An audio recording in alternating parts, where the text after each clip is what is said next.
The story of humanity is a story of survival, of a single, improbable branch on the vast tree of life that outlasted all others. We, Homo sapiens, stand alone on the world stage, the sole inheritors of a planet once walked by many different kinds of humans. The most famous of our lost relatives are the Neanderthals. For over 200,000 years, they were the masters of Ice Age Europe, a hardy, intelligent people who thrived in a world of unimaginable cold and danger. And then, around 40,000 years ago, after we arrived, they vanished. The accepted narrative is a quiet one, a story of being outcompeted, of being gradually absorbed, or simply fading away in the face of a more adaptable, more successful cousin. It is a story of evolutionary obsolescence. But what if that story is a lie? What if the disappearance of the Neanderthals was not a gentle fading, but a sudden, violent extinguishment? And what if their extinction was the final act in a secret war, a war whose horrors are so profound they have been erased from history, leaving behind only the faintest of ghosts in our DNA and our deepest, most primal fears? Our journey into this darkness is guided by a voice that was silenced over a century ago. The voice of Professor Alaric Weber, a German paleoanthropologist of the late 19th century.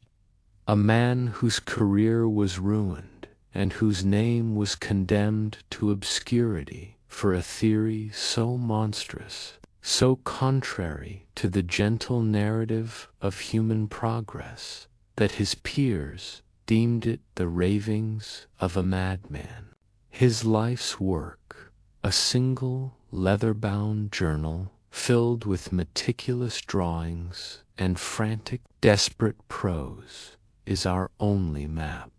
It leads us to a specific place, a network of caves in the unforgiving highlands of Germany's Harz Mountains, a place he called the Schattenhell, the Shadow Cave. It was here, in the deep, freezing dark, that Weber believed he had uncovered a truth not about how the Neanderthals died, but about how we, Homo sapiens, managed to live.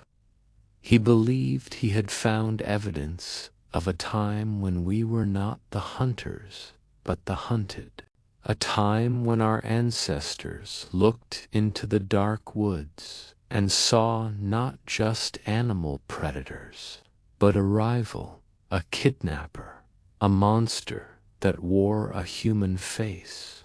This is the story of what he found, a tale of a forgotten terror that suggests our solitary reign on this planet was not won by chance, but was bought at a terrible, bloody price. When Professor Alaric Weber first entered the Schattenhell in the summer of 1888, he believed he had found a site of extraordinary significance, a perfectly preserved Neanderthal settlement. The deep, cold interior of the cave had kept the remains pristine, a snapshot of life frozen in time. He unearthed classic Mousterian tools, elegantly crafted stone points and scrapers, evidence of a sophisticated toolkit. He found the bones of cave bears and woolly rhinos, bearing the marks of skilled butchery. He found hearths layered with the ash of 1,000 fires, Everything pointed to a thriving, stable community of Neanderthals. But as he excavated deeper, a disturbing pattern began to emerge, an anomaly that defied all conventional understanding of the period. Mixed among the robust, heavy-boned remains of the Neanderthals, he began to find other bones, thinner bones, gracile, distinctly different, and unmistakably those of his own species, Homo sapiens. They were not found in separate graves, nor were they scattered in a way that suggested a battle. They were integrated into the Neanderthal living spaces, but in a deeply unsettling context. The sapiens' remains were predominantly those of adolescents and young adult females. They showed consistent signs of severe malnutrition and stress, lines etched into the very structure of their bones, while the Neanderthal remains alongside them were robust and well-fed. It was the archaeology of a tutored society, of a master and a captive. Then he found the art. On a secluded wall, deep within the cave's recesses, hidden from the main living area, were paintings. They were not the elegant, flowing art of the sapiens. They were stark, powerful, and rendered in black manganese and red ochre. They depicted tall, broad-shouldered Neanderthal figures, their forms dominant and imposing, and clustered around them, or sometimes enclosed within crudely drawn lines like cages, were smaller, stick-like figures. The figures of us. Weber, in his journal, describes the moment of revelation with a chilling clarity. "I am not looking at a site of cohabitation," he wrote, his penmanship growing agitated. "I am looking at a prison, a larder. These are not two cultures meeting. This is the archaeology of a farmer and his livestock. The sapiens are not guests here. They are a resource. The stick figures on the wall, they are not a depiction of a different tribe. They are a tally, an inventory of a stolen herd." This single, horrifying realization recontextualized everything. The carefully crafted tools were not just for hunting animals. The hearths were not just for warmth. The Schattenhill was not a home, it was a den. And the monster that lived there had been abducting his ancestors for a purpose he could not yet fathom, but which he knew with a certainty that chilled him to his marrow would be more terrible than he could imagine. Based on the grim evidence unearthed in the Schattenhill, Professor Weber began to formulate his radical hypothesis. He theorized that this was not the behavior of all Neanderthals, but of a specific, isolated clan that had developed a unique and terrifying culture in response to some existential pressure. Facing their own decline, seeing the world change around them, they had not faded away. They had adapted. They had become predators of a new and terrible kind. In his journal, he gave them a name that captured the essence of their predatory nature. He called them the Takers.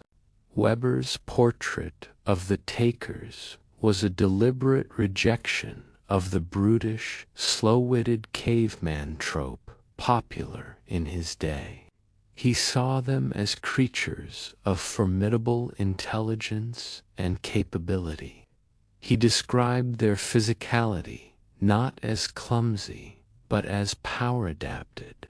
Their barreled chests housed lungs that could draw deep from the freezing air. Their thick bones could withstand tremendous force, and their muscular frames were built for explosive, close-quarters power.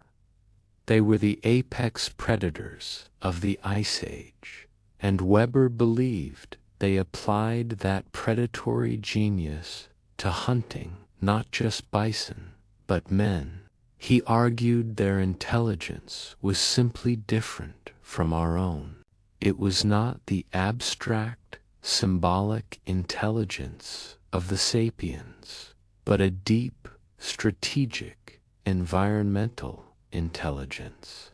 They knew every rock, every tree, every shadow of their territory.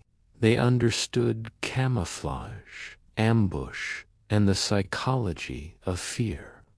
They would have watched the newly arrived sapiens tribes, observed their habits, their weaknesses, their routines. They would have seen our relative physical fragility, our noisy social nature, our predictable patterns, and they would have exploited it all with a ruthless, silent efficiency.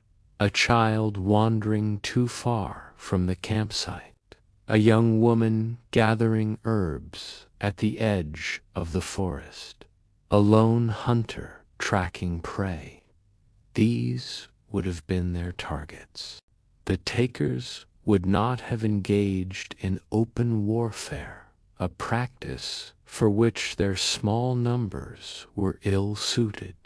They would have engaged in something far more terrifying, a campaign of systematic abduction. They were the original boogeymen, the silent figures that emerged from the tree line, strong and swift, to steal people away into a darkness from which they never returned. Weber wrote, "To think of them as brutish is a grave error, a comforting lie we tell ourselves. A brute cannot plan. A brute cannot strategize. A brute cannot sustain a campaign of terror over generations. No, the architects of the Schattenhell were thinkers. Their purpose was monstrous, but the execution was genius. They turned our greatest strength, our social bonds, into our greatest vulnerability. They preyed not upon the individual, but upon the fragile threads of our communities. To give a face to the anonymous victims, to transform the cold, clinical bones into a human tragedy." Professor Weber focused his attention on a single set of remains. It was the skeleton of a young Homo sapiens female, aged perhaps 17 or 18. Among her bones, he found a small, smooth riverstone pierced with a hole and etched with a series of tiny, repeating lines. It was not a Neanderthal artifact. It was a desperate, secret act of remembrance. Weber named her Laia, and through a combination of forensic evidence and empathetic speculation, he attempted to reconstruct her story. He imagined Laia as a vibrant member of a small sapiens clan, a girl with a quick mind and nimble fingers, perhaps a storyteller or an artist. Her abduction would have been swift and terrifying. A moment of distraction, a powerful hand clamped over her mouth, her world plunging into a nightmare of silence and brute force. as she was dragged away from the sunlit world and into the perpetual twilight of the takers. Weber describes her life in the Schattenhell not as one of passive victimhood, but of constant, silent resistance. He saw her as a keen observer, a mind fighting against the crushing despair of her captivity. The marks on the bones of the animals she was given to eat suggested she was processing them with a precision uncharacteristic of Neanderthal butchery, a small act of retaining her own identity and skill. But the most poignant evidence was the small, etched stone. Weber interpreted the repeating lines not as decoration, but as a calendar, a mark for every cycle of the moon she endured in that cold, dark place. It was a testament to her refusal to surrender her mind. "She is counting the days," Weber wrote in a passage filled with sorrowful admiration. "In a world where time has no meaning, where the sun is but a memory, she imposes her own order.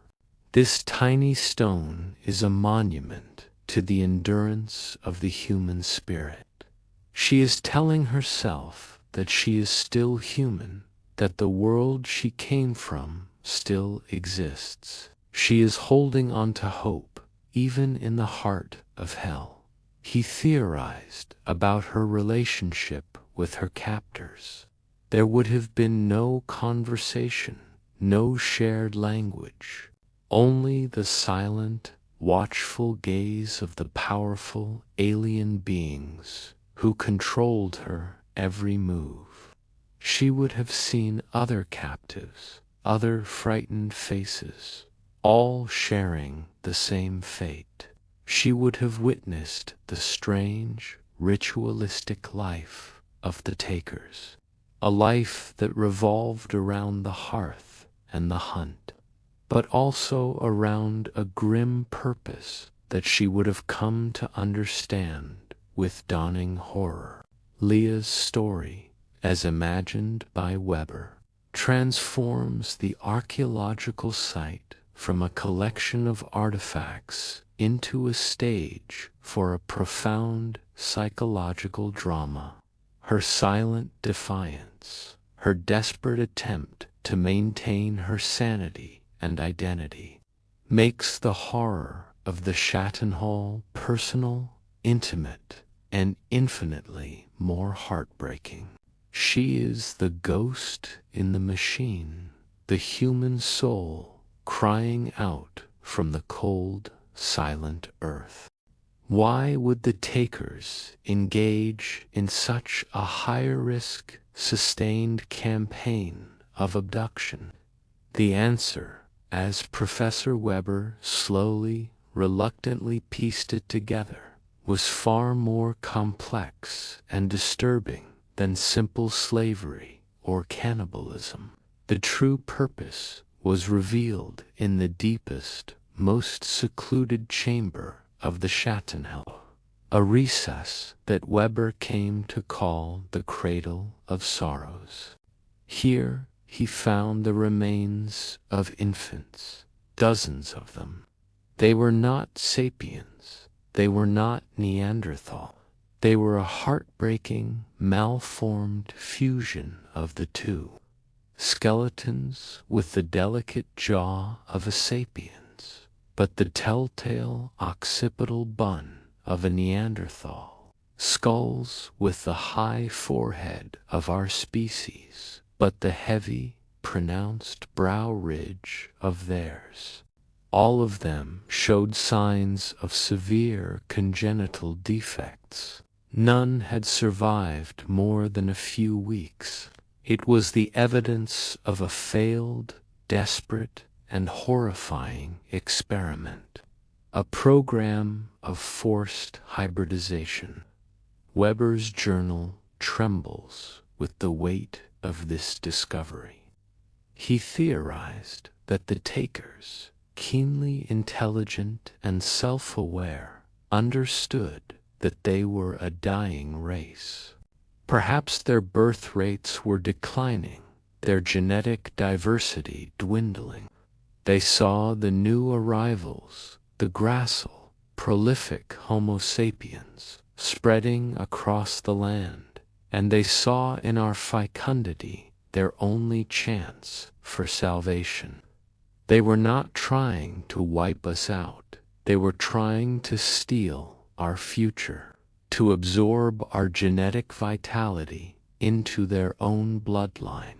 The abduction of young women, like the one he called Laia, was not for labor, it was for breeding. The horror is not in its malice, but in its logic, Weber wrote, his prose dark with a new understanding. This is not the work of savage monsters. This is the work of a desperate people, using the only tools they have, brute force and cunning, to solve a biological crisis. They saw us as the solution to their extinction. They looked upon our women, our daughters, and saw not people, but vessels for their own continuation. They were trying to graft our branch onto their dying tree. It is the most rational, and therefore the most terrifying, motive I can possibly conceive. This revelation casts the entire drama of the Schattenhell in a new, tragic light.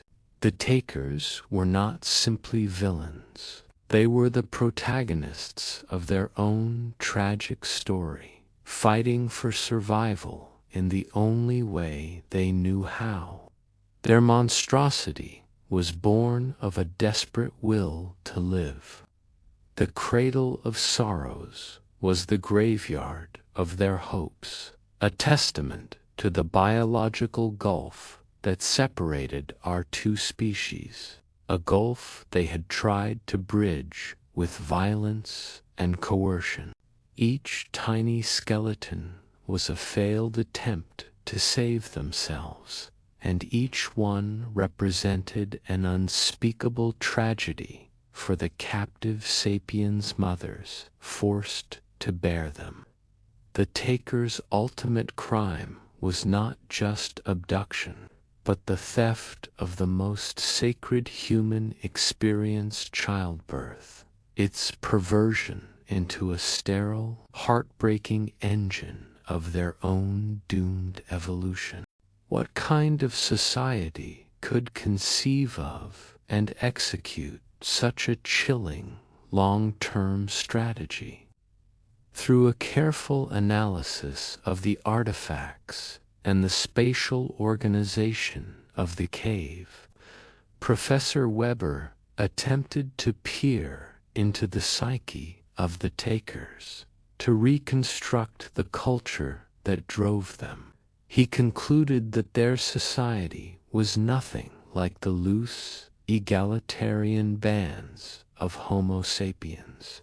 It was a rigid, highly ritualized, and hierarchical structure, forged by and for their singular, grim purpose. Silence, he speculated, would have been their defining characteristic. Their communication would have been minimal, a language of gestures and guttural sounds, a stark contrast to the noisy, chattering nature of sapiens. This silence would have been a tool of terror for their captives, a constant, unnerving reminder of their complete alienation. It was also a hunter's tool, allowing them to move through the world like ghosts. At the center of their society, Weber found evidence of a powerful matriarch. In the main chamber, overlooking the hearths, was a large, throne-like seat fashioned from the skull of a cave bear worn smooth by generations of use. He found female Neanderthal skeletons buried with a reverence and a collection of artifacts not afforded to the males. This led him to believe that the takers were a matriarchal society, and that the entire breeding program was likely conceived of and directed by a succession of dominant females, the brood mothers. "The mother is the key," Weber wrote. "She is the queen of this dark hive. She directs the hunts, not for beasts, but for new blood. She selects which captives will be used, and she presides over the tragic births in the cradle of sorrows. She is the keeper of their biological future, the high priestess of their desperate cult of survival. The males are her instruments, her strong arms, but the will, the cold, calculating intelligence behind it all, is hers." The ritual was paramount. Weber found strange patterns of stones laid out on the floor, collections of raven feathers and wolf teeth placed in specific niches. He believed these were part of a ritual life that sanctified their actions, that transformed the monstrous act of abduction and forced breeding into a sacred duty. They were not committing a crime. They were performing a rite essential for the continuation of their people.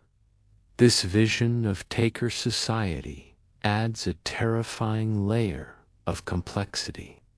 They were not a disorganized band of brutes. They were a nation, however small, with a government, a state religion, and a public works project of the most horrifying kind.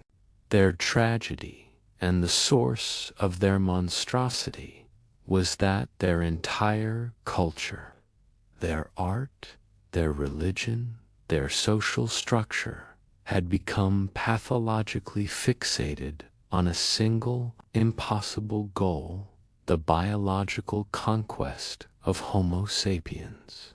Their minds had become as trapped and as isolated as the cave they inhabited. The systematic predation by the takers could not have gone unanswered.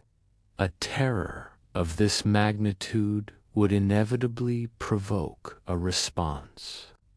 Shifting his focus from the Schattenhell, Professor Weber began searching for evidence of this response in the surrounding region, excavating the remains of Homo sapiens camps from the same time period, and he found it.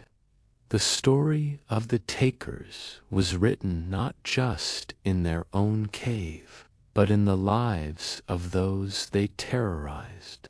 He found a distinct change in the settlement patterns of our ancestors. Earlier sapiens sites were typically open, located in prime hunting spots with easy access to water. But the camps from the period of the takers' reign were different. They were smaller, more hidden, and almost always in defensible positions on high bluffs or with their backs to sheer cliff faces. The entrances to rock shelters were often fortified with lines of sharpened stakes or defensive walls of rock and bone. It was the archaeology of a people living in fear, a people who knew they were being watched by an intelligent predator. Their toolkits changed as well, while still possessing the usual array of scrapers and knives for daily life. Weber found a dramatic increase in the production of sophisticated weaponry, not just hunting spears, but lighter, faster javelins designed for throwing at a distance, and heavy, bone-breaking clubs. These were not the tools for hunting deer. They were the tools for fighting a powerful, close-quarters enemy. The most compelling evidence, however, came once again from the art. In the sapiens' caves, a new motif began to appear. Amid the familiar images of bison, horses, and mammoths, a different figure emerged. A tall, broad, shadowy humanoid, often depicted lurking at the edge of a forest or peering over a hill. It was always shown as faceless, a being of pure, menacing presence. It was the boogeyman. The takers had become a dark figure in the mythology of our ancestors. The monster in the stories they told their children to keep them close to the safety of the fire. They are haunted, Weber wrote in his journal. Our people lived under a shadow. Every rustle in the woods, every unexplained disappearance would feed the terror. The takers achieved something more than just abduction. They achieved psychological dominance over an entire region. They forced our ancestors to change the way they lived, the way they thought, the way they dreamed.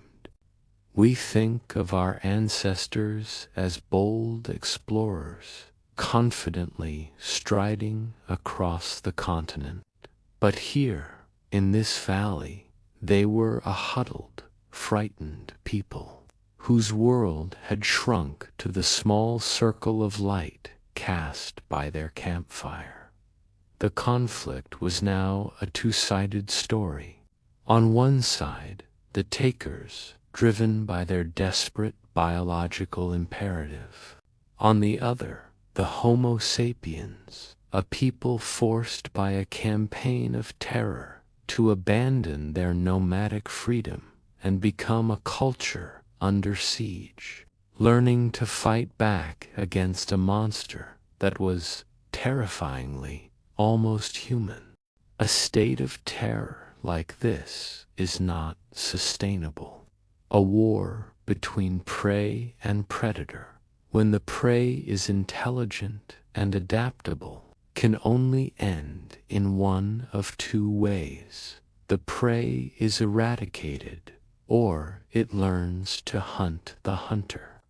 In the final deepest layers of the Stone Hall, Professor Weber found the dramatic, violent evidence of the war's conclusion.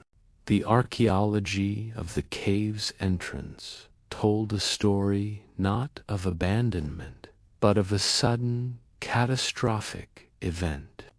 He found a thick, black layer of charcoal and ash, evidence of a massive, intensely hot fire that had raged for days, hot enough to spall the rock of the cave ceiling. Mixed within this layer of ash were the artifacts of a final, desperate battle. Dozens of the sapiens' light javelins were found, their tips broken alongside the heavy, shattered bone clubs of the Neanderthals. It was clear the cave had been stormed. This was not a raid, this was an assault, a coordinated, planned attack. The most chilling discovery was the commingled remains. In the entrance chamber, he found the skeletons of taker males, sapiens warriors, and even taker females, all mixed together, their bones bearing the terrible wounds of close-quarters combat. The final battle had been a chaotic, brutal affair, a fight to the death in the choking smoke and darkness. He envisioned the sapiens tribes of the region, pushed beyond the brink by generations of fear and loss, finally uniting. They would have overcome their own rivalries, bound by a common enemy, led by a generation of warriors who had grown up with the stories of the takers. They would have marched on the Shatten Hill not to rescue anyone, but for extermination. It was an act of vengeance. This was not a battle, it was a cleansing, Weber wrote, his handwriting stark against the page. The sapiens brought the sun into the darkness, but it was not the sun of life, it was a sun of fire. They blocked the entrance and filled the cave with smoke and flame, turning the taker's greatest fortress into a tomb. They fought with the righteous fury of a people who had endured the unthinkable. They were not just killing an enemy, they were killing a nightmare. In the end, the taker's greatest strength, their intimate knowledge of their cave, became their fatal weakness. They were trapped. The sapiens, more numerous, armed with projectile weapons and a burning hatred, had turned the tables. They had become the relentless, efficient predators. The evidence suggests no takers survived the final assault. The matriarchal throne of the cave bear skull was shattered. The cradle of sorrows was burned. The sapiens warriors had systematically destroyed not just the takers themselves, but every symbol of their terrible culture. It was a complete and total eradication. The silence that fell upon the Shatten Hell after the fire was final. The war was over. The takers were gone. But their ghost, Professor Weber believed, lingered on. Not just in the scorched rock of the Shatten Hell, but within our own biology. In his final, most speculative chapter, Weber contemplated the legacy of this forgotten conflict. He asked a crucial question: what happened to the captives? While the final assault was likely an act of pure extermination, he found it hard to believe that every sapiens captive within the cave perished. Some may have been killed in the crossfire, but others, he reasoned, may have escaped in the chaos, or even been rescued and brought back to their tribes. And these survivors, these women who had endured the horrors of the takers' breeding program, would have carried something back with them, a genetic secret. They may have carried the children of their captors, the rare, viable hybrids who had managed to survive birth. It was here that Weber made his most astonishing and prophetic leap of logic. He proposed that the small percentage of Neanderthal DNA found in modern humans is not the result of peaceful, romantic encounters between two species. It is a genetic scar. It is the ghost of the takers. We imagine a Romeo and Juliet scenario, he wrote, a tale of love across the species divide. The truth, I fear, is far darker. The Neanderthal DNA within us is not a gift. It is a brand. It is the lasting legacy of the women who survived the Shatten Hole and places like it. It is the echo of a rape, a genetic haunting passed down through 1,000 generations. We carry the memory of our ancestors' greatest trauma inside every cell of our bodies.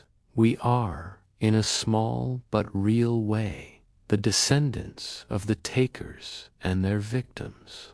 This theory, Weber argued, also explains the universality of a specific human fear, the myth of the wild man, the ogre, the troll that lives in the deep woods or the mountains and comes to steal women and children. He suggested this is not mere fantasy. It is a deeply ingrained, inherited memory, an echo of a time when the monster was real, a time when the monster was another kind of human, a powerful, silent predator who saw us as a resource. Our fairy tales, our darkest myths, are not fictions. They are the fragmented, distorted memories of the war with the takers. We won the war. We exterminated our rival. But the terror they instilled in us was so profound that it became a permanent part of our collective unconscious. We have been telling ourselves the story of the Schattenhell ever since, without ever realizing it. Professor Alaric Weber died in 1902, a man professionally disgraced and academically isolated.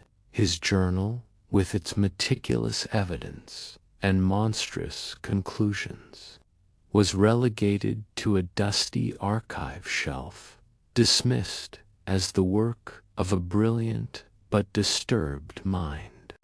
His theory of the takers was forgotten, a footnote in the history of a science that was marching confidently in another direction, towards a more comforting, progressive narrative of human origins.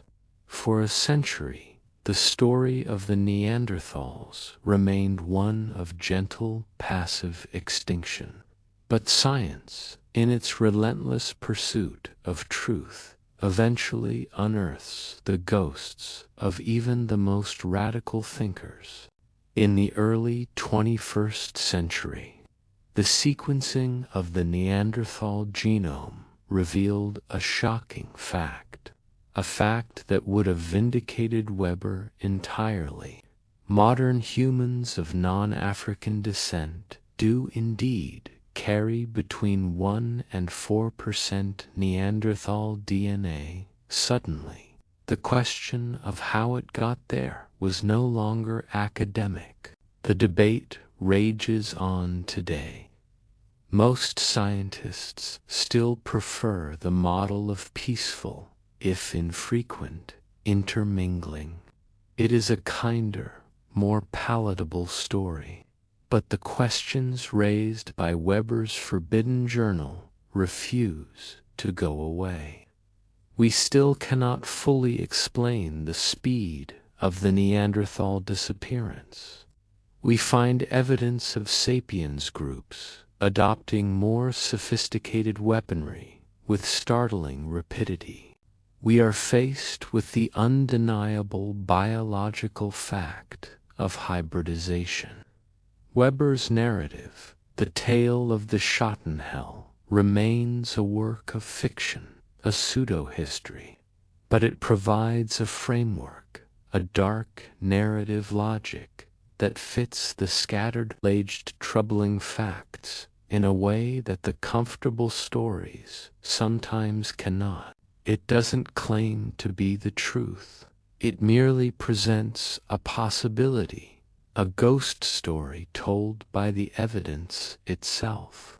It forces us to look again at the triumphant story of our own survival and see the shadows at its edges.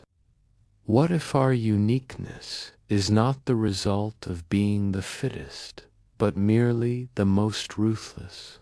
What if the final chapter of the Neanderthal story was not a quiet fading, but a war so terrible that the survivors, our ancestors, chose to bury the memory of it completely.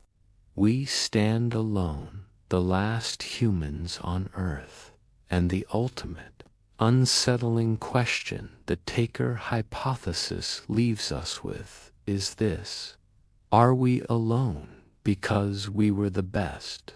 Or are we alone because we were the only ones who came back from the darkness?